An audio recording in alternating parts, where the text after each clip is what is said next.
I'm going to introduce the husband and the kids. Mr. Nyamapanda, can you wave? I know I'm not embarrassing you, but no.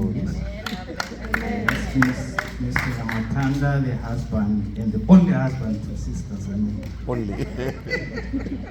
And their firstborn girl daughter, Sister Gail. She's not a big lady now. Sister Gail. And the young man, where are you? Oh, he's on the floor. So they've got their 2 kids, and it's a family of 4. May the Lord use you, Sister Zanele, as He gives you, and you dish it to the people. Thank you. Happy Sabbath, church. He took my lines. I wanted to do it the pastor's way, because pastors back home, they normally come to the pulpit, introduce themselves, and they'll say, oh, I don't come alone.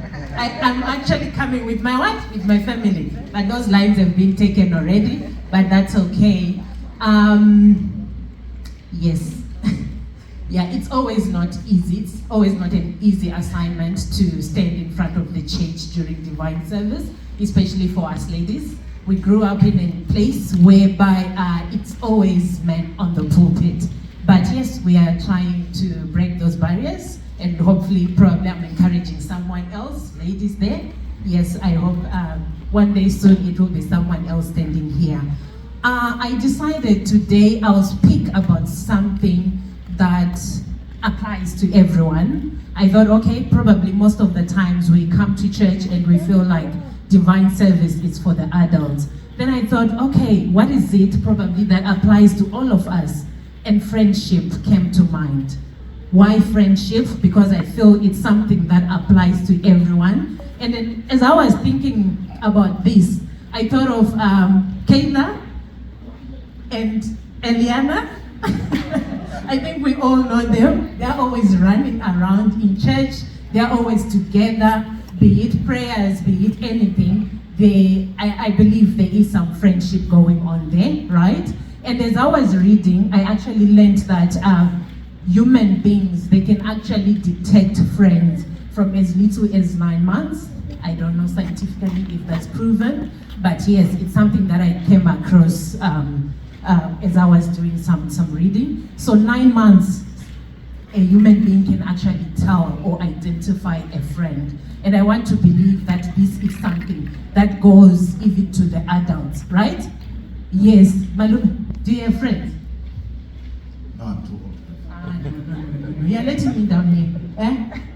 I have acquaintances. Yes, I have friends. You have a friend? Yes. Okay, all right. Yes, my brother. Do you have friends? Yes. How many? Almost. Lots of friends, yeah? And I'm sure Kayla and Liana have got even way more friends. And also one thing that I realized, or that I learned, or that I have experienced, is that at a younger age, you actually have got a long list of friends. As you grow older, yes, there's still a lot, right? But when you get to a certain stage, it's only a few friends that you have. So our capacity to have friends, it becomes slimmer and slimmer as we grow old. May I please have the first slide? I've had friends. It's always easier to talk about the past. You know, I don't want to talk about my friends today, otherwise I might leave this place with no friends. So, all my friends in here, you are so dear to me, but I'm not going to talk about you. I want to talk about that group of friends. Not a clear picture, but I think you can see me there, and my 4 friends. So this was actually straight after high school. So I had friends, 2 of them in that picture from primary school, and they've been very good friends to me. They are friends who actually challenged me in class. Out of, I don't know how many classes we were in primary school, those 2 girls were the only girls who were a challenge to me. We became friends, we pushed each other, and then we even came to a place where we wrote our grade 7, and then we passed with what? With flying colors. Went to high school, and then we met 2 other ladies there. We were together again in O levels, And then we were day scholars. I don't come from a very rich background. I was a day scholar.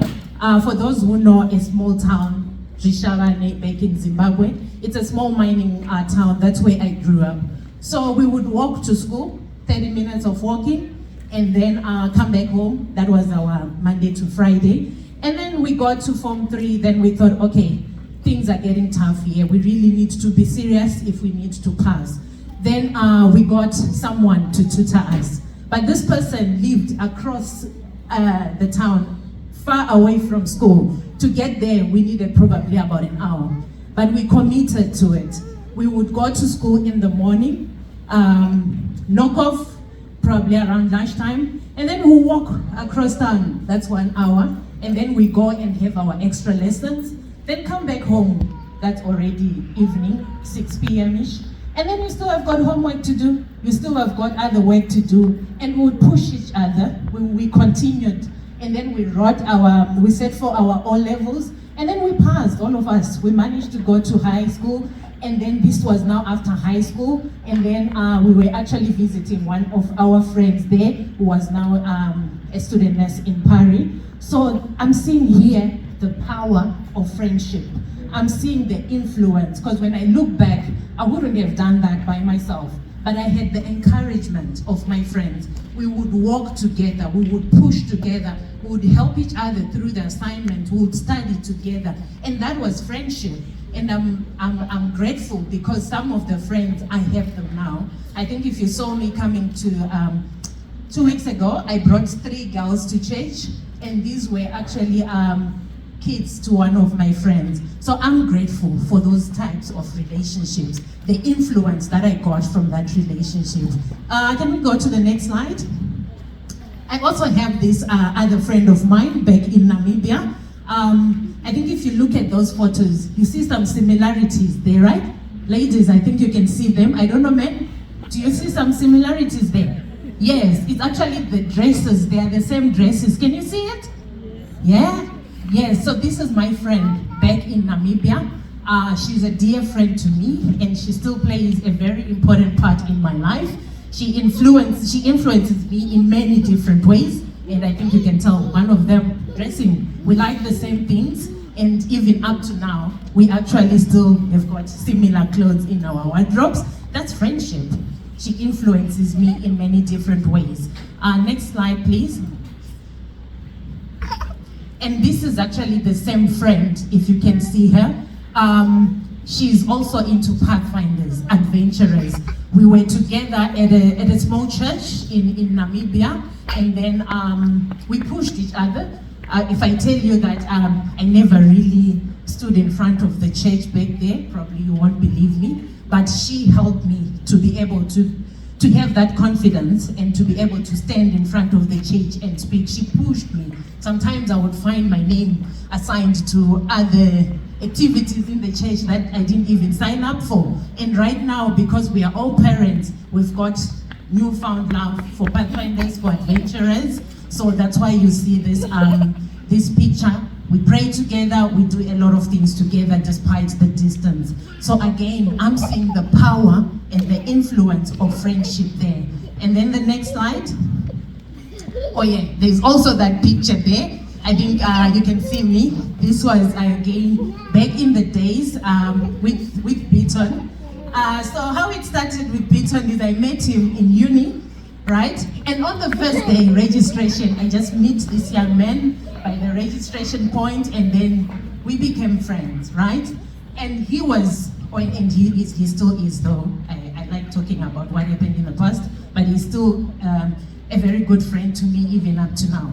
So, like I said, coming from Rishavane, no, it's a very, it's a very small town. So I went into uni there, and then I found myself studying information systems. And coming from Rishavane, I didn't know computers. I hadn't had a chance even to type anything, and then there am I. I'm studying information systems. I need the skills, I need to know what computers are. And I'm thankful for a friend, right? In him, he came, he helped me with computer programming. That was a nightmare. He helped me, and for me to be here today, standing and probably testifying about how God has been good, and for me coming out victorious in my studies in uni, it was because of him. We were friends up until 2010. That's when our relationship transitioned to something else. But yes, I'm grateful for a friend he has been, a friend that he is to me, and how dependable he is in my life. I'm just talking about friends. I'm trying to showcase the influence of friendship, the power of friendship in our lives. I want us to read Proverbs 13 verse 20. I just want us to hear probably what the Bible says when it comes to friends. And as we are going to that verse, probably I just want to pose a question to everyone to say that what has been the greatest impact in your life? Friendship or faith? That I don't need you to respond, but I'm sure we've all had friends at some point in life, and they've had some kind of influence in our lives. And I'm just asking, what has been the greatest impact on your life?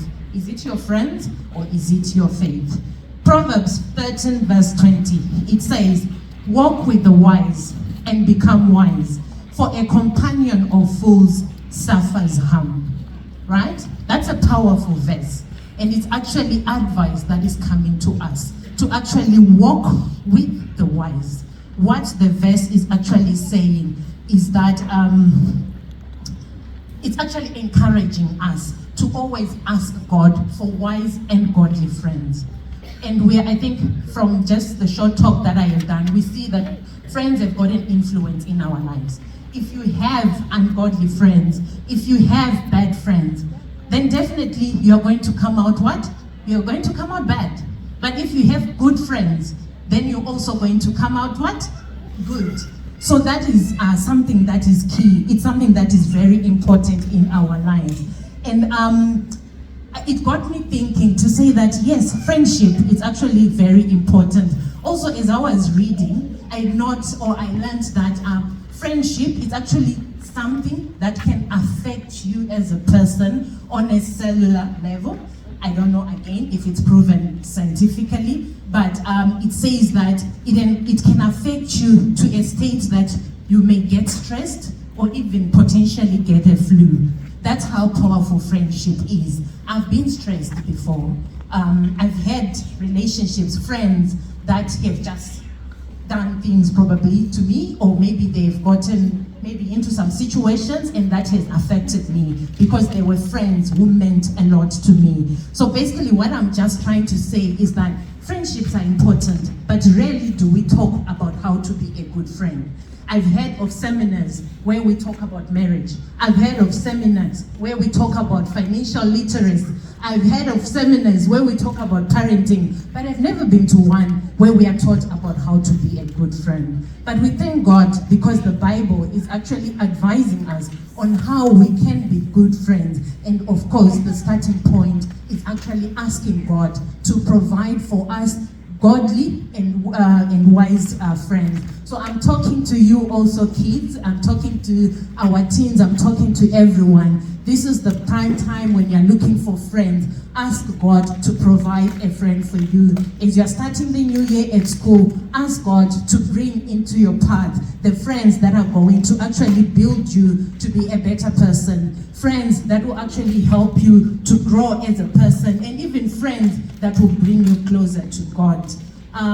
Proverbs 18:24, it says, a man of many companions may come to ruin, but there is a friend who sticks closer than a brother. And then when I was reading, I realized, or I learned that the word sticks comes from a Hebrew word that's often translated in the Old Testament as cleave, meaning commitment out of a passionate love.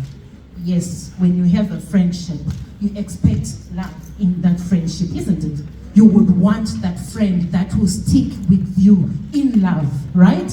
A friend who, when you go through challenges, they are there for you. You don't want a seasonal friend. You want a friend that is going to be there throughout all your seasons of life.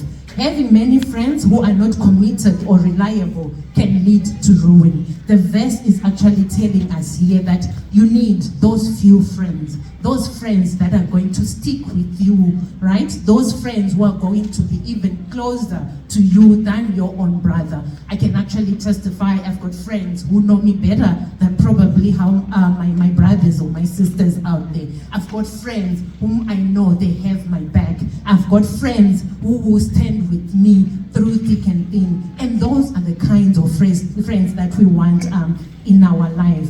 I'm reminded as I'm speaking of the story in Luke, right? I think it's Luke chapter 5, the story of the paralyzed man who was brought to Jesus by his friends. I'm actually trying to envision what happened on that day. This guy is paralyzed. They can't even walk. Probably they can't even move any part of their body. And now there is Jesus in town. They know there is healing in Jesus, but they can't move. They can't do anything. But what happens is the friends, they actually took they took him to where? To Jesus. And I'm seeing them arriving at the scene where Jesus is. And it's crowded. They can't even get access to get through to Jesus. And what do? They actually find a way. They climb the roof of the building. I see them trying to create a hole from the roof so that they can actually get their friend to Jesus. And they did that. They got the friend to Jesus through the roof. This is friendship. This is friendship that I'm seeing there. The paralyzed man was actually healed because of the faith of his what? Of his friends. We need those kinds of friends. Friends who've got so much faith that will help us to see Christ. Friends, we've got so much faith in us that they would want to see us being healed from whatever situation that we are in. I believe we are all paralyzed in one way or the other. Some of us, it could be paralysis due to gossip. Some of us, it could be paralysis due to failure to keep the Sabbath. Some of us, it could be paralysis due to jealousy. I do not know what it is, but I believe we are all paralyzed in one way or the other. And for that reason, we need those friends who will be there. Friends who would actually take us to the throne. Friends who will take us to Jesus and show us Christ. And this is what we want. So right now, what I am saying is, do not be worried about the number of friends that you have, but just be worried about the quality of friends that you have. It's not the quantity. It's not the numbers of friends that you have, but it's actually the quality of friends that you have. And I just want to throw another challenge to you to say that, are you the kind of friend that your friend wants, right? Are you that friend? We've got so much faith that you can actually lead your friend to a better place, be it spiritually or otherwise. This is just a challenge that is coming to you today. Proverbs 27 verse 6. It says, faithful are the wounds of a friend. Profuse are the kisses of an enemy. If we leave that from our New Living Translation, it says, wounds from a sincere friend are better than many kisses from an enemy. This is a powerful verse. And it says a lot about friends, about the qualities of friends that we want. When we're looking at friendship, there are some conversations that we have that are uncomfortable, right? There are friends, sometimes they would come and they'll tell you, oh, my sister, today you were out of line, right? Your behavior there, it wasn't good. Then there are some friends who would come to you and say, oh, my friend, today, that dressing, no, it was out of place, right? So I'm just talking to us women. If I'm giving examples that are more related to women, it's because those are the ones that also what? That also apply to me. So those friends that will come and tell you off, not tell you off, but they will come and point out your flaws. And as Christians, we should be able to appreciate when those conversations come, because we are saying our friends, they should be in a position, they should be willing, or they should be able to risk losing you to build you, right?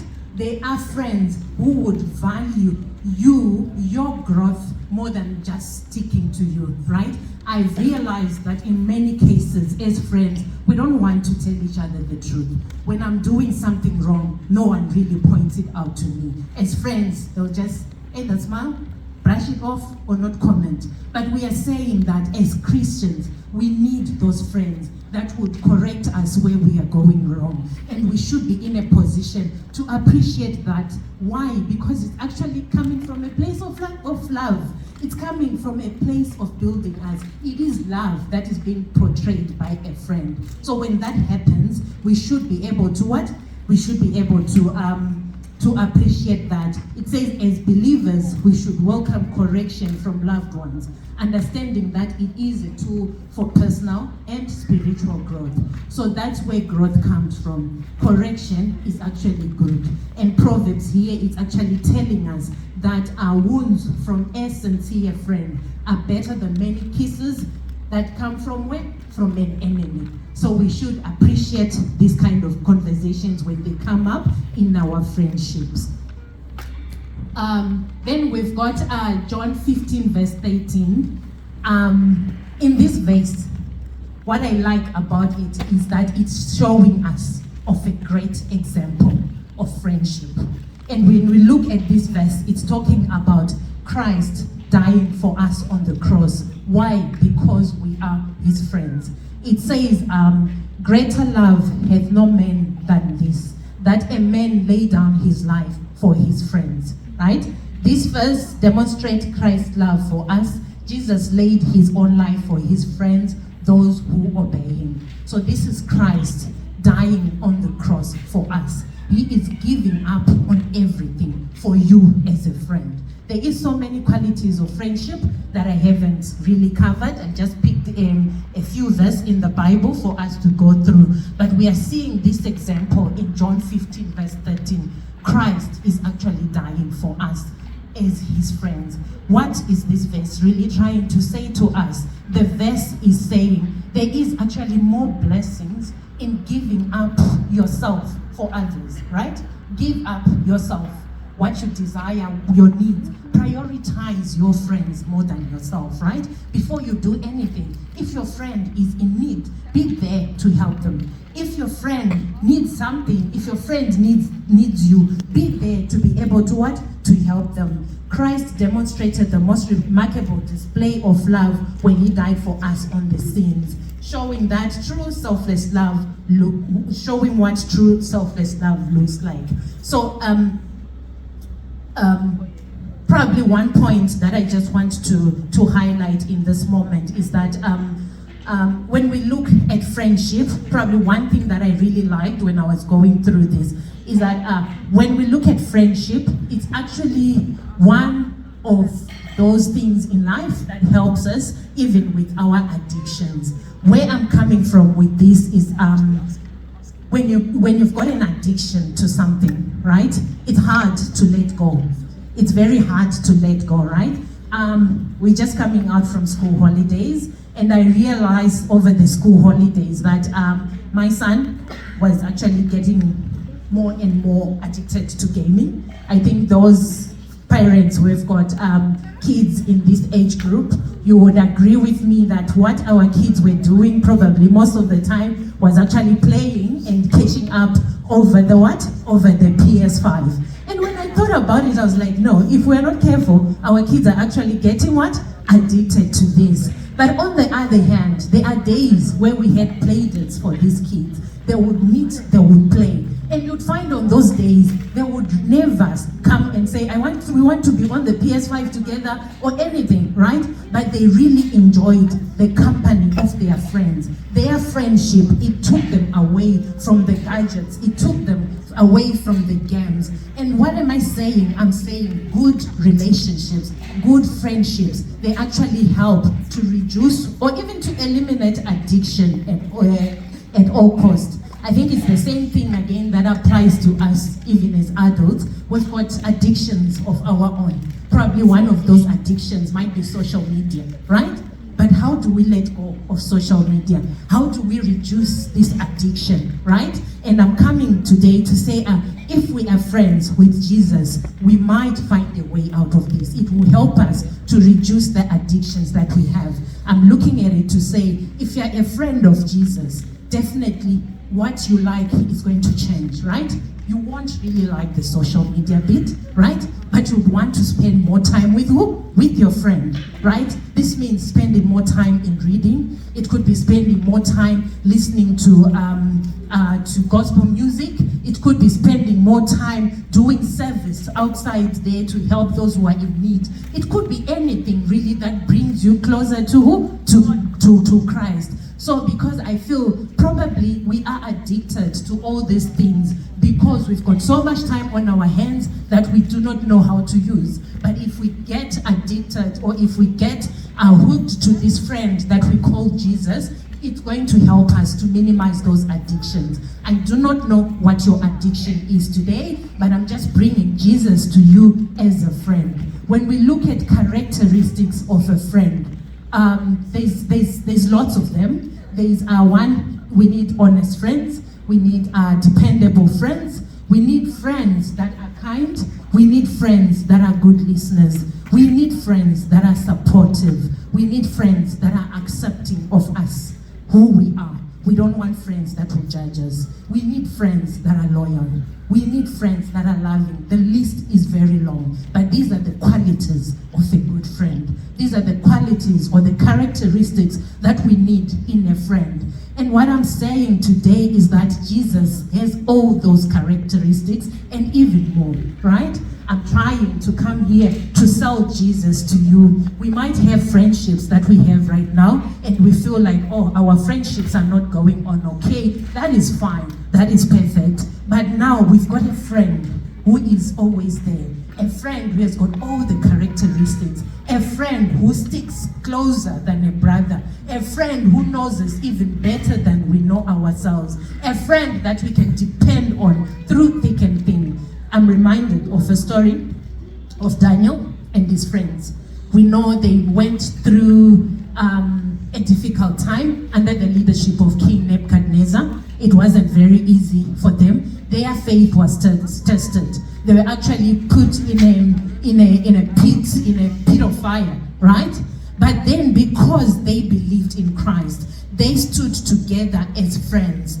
What happened in that fiery furnace? We actually see Jesus Christ with them. We actually see Jesus Christ standing with them. Jesus was there for them. They depended on him, and Jesus never left them. It is the same thing with us today. If we depend on Christ, if we stand with him at all costs, he is going to be there for us. So as our friendships, as our worldly friendships are probably not perfect, or as they are breaking down, or as we are finding ourselves in very difficult situations with our friendships, there is that friend who always loves us, a friend that always cares for us, and this is Jesus Christ.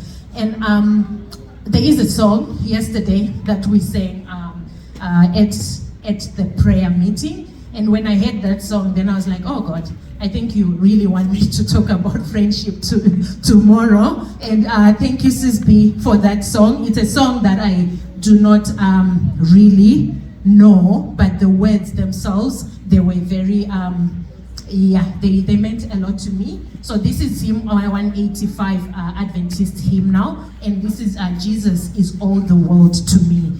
And then the first stanza, it says, Jesus is all the world to me, my life, my joy, my all. He is my strength from day to day. Without him, I would fall. When I am sad, to him I go. No other one can cheer me so. When I am sad, he makes me glad. He is my friend. Jesus is all the world to me, my friend in trials so. I go to him for blessings, and he gives them over and over. He sends the sunshine and the rain. He sends the harvest, golden rain. Sunshine and rain, harvest of grain. He is my friend. You know, there's 4 stanzas, and I'll put Sis B and my Malume on the spot so that we can sing this song as a congregation. I'm just giving you this song as an encouragement to say that we have a friend who is always loving, a friend who is always there for us. And in whatever situation that we find ourselves in, Jesus is there. In our friendships, right? In our friendships here on earth, let's invite Christ to be another friend to us. In our unions, in our friendship, I believe that even in marriage, there is still some friendship there, right? let's have Christ. He fits everywhere. That's the good thing about him. Just like friendship, it also fits everywhere. So if we accompany the friendship and Jesus also as a friend, I'm sure we'll all come out victorious at the end of the day. When Christ comes on that day, we will be able to stand tall and be ready to meet him in the clouds. Sis B, please come. Malume, please come. Let's sing this song. And yeah.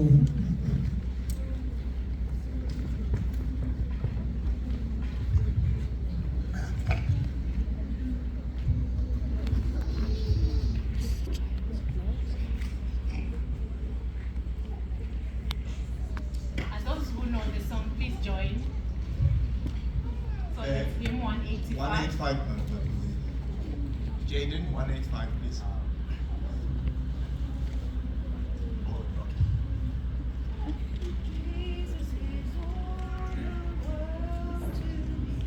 My life, my joy, my all. He is my strength from day to day. Without him I would fall. Join us, please. When I am sad, to him I go. When other can cheer me so. When I am sad, he makes me glad. He is my friend. Jesus is all the world to me, my friend in trials all. I go to him for blessings, and he gives them more and more. He sends the sunshine and the rain. He sends the harvest cold and gray. Sunshine and rain, harvest of grain. He is my friend. Jesus is all the world to me, and true to him I'll be. Oh, how could I his friend deny, when he's so true to me? Following him I know I'm right. He watches over me day and night. Following him by day and night. He is my friend. Jesus is all the world to me. I want no better friend. I trust in love, I trust in when life's fleeting days shall end. Beautiful life with such a friend. Beautiful life that never ends. Eternal life, eternal joy. He is my friend.